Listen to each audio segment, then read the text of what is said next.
الدين النصيحة قلنا لمن قال لله ولكتابه ولرسوله ولأئمة المسلمين وعامتهم.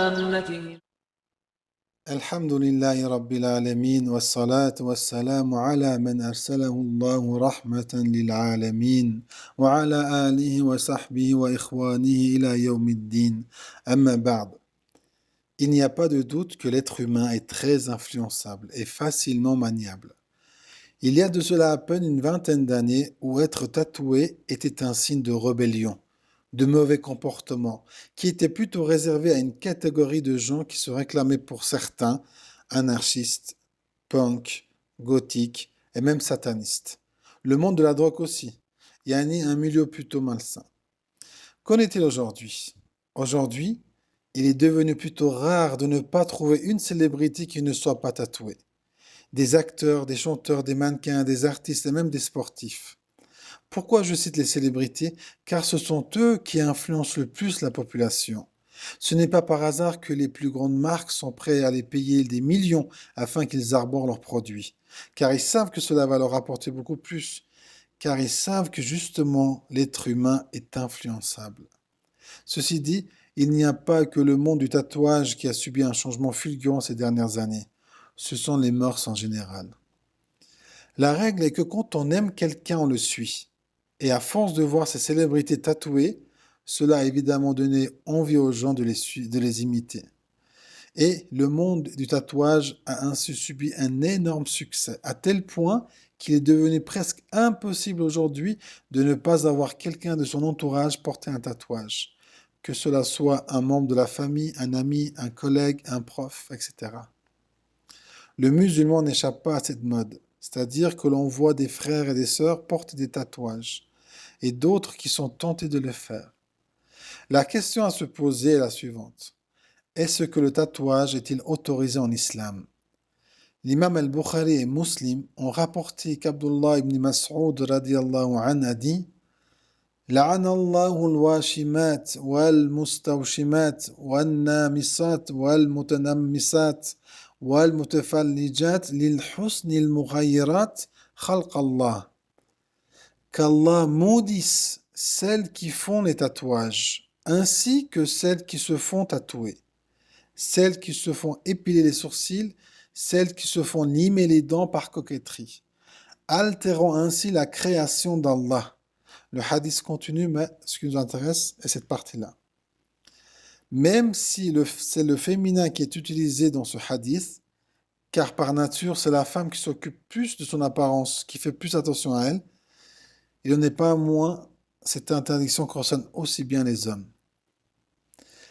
On peut notamment retenir trois choses de ce hadith. Premièrement, le tatouage en islam est interdit et il n'y a pas de divergence entre les ulamas, les savants sur ce sujet. Deuxièmement, tatouer ou se faire tatouer fait partie des grands péchés.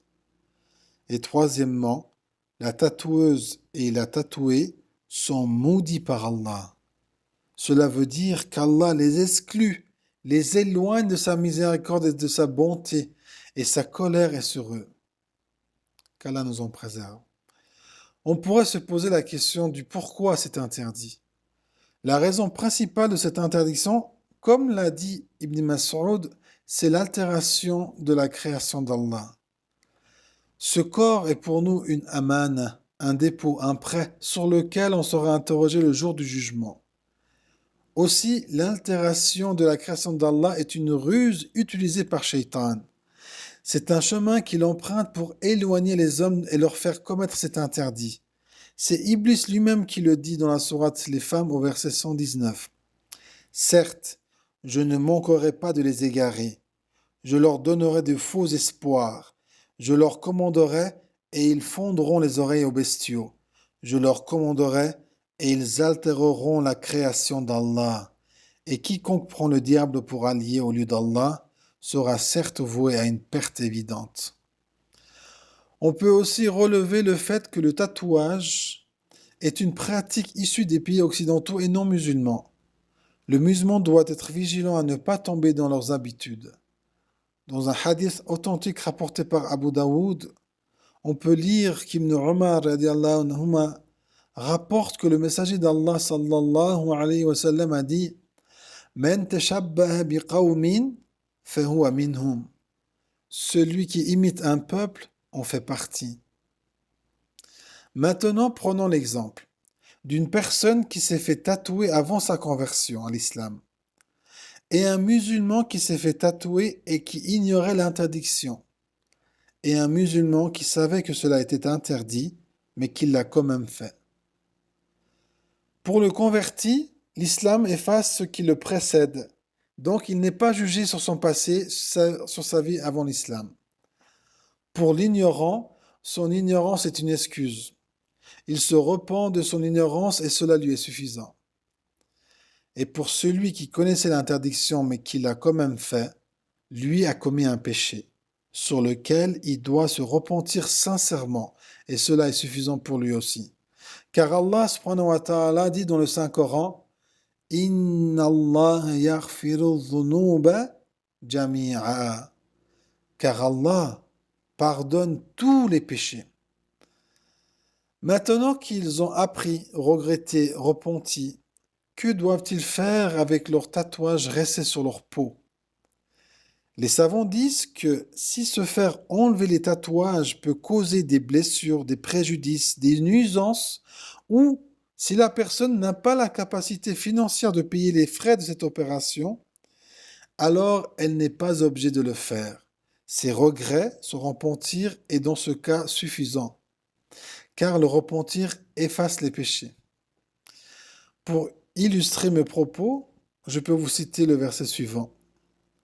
Il, Allah, ne vous a imposé aucune gêne dans la religion.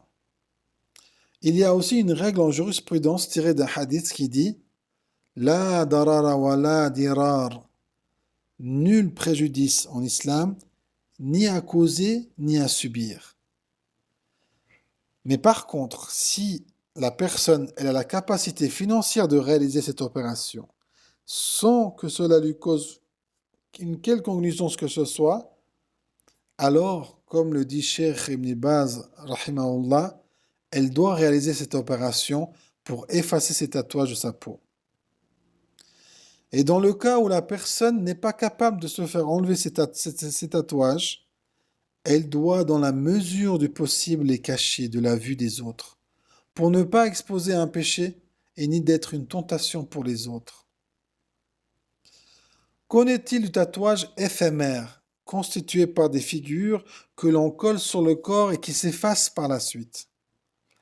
Les savants autorisent le tatouage effaçable, comme Cheikh Al-Fawzan Hafizahullah, car il n'est pas considéré comme un vrai tatouage. Comme il n'est pas justement permanent, de ce fait, il ne constitue pas une modification de la création d'Allah. Mais il y a aussi certaines conditions à cela. Cheikh Ibn Uthaymin rahimahullah dit à ce sujet, je cite, « Si la figure représente un animal, cela est interdit. Mais elle est autorisée si elle est de la végétation ou quelque chose similaire.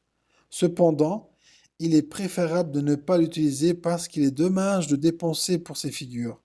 Il est mieux de les laisser. » Fin de citation.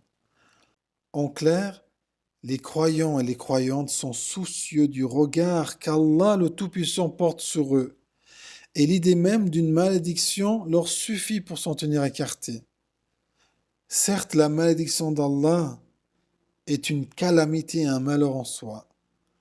Je vous laisse méditer cette parole du prophète sallallahu alayhi wa sallam qui dit Inna Allah la yanzuru ila ajsamikum wa la ila suwarikum walakin yanzuru ila qulubikum wa a'malikum. Certes, Allah ne regarde pas vos corps ni vos apparences, mais il regarde vos cœurs et vos œuvres.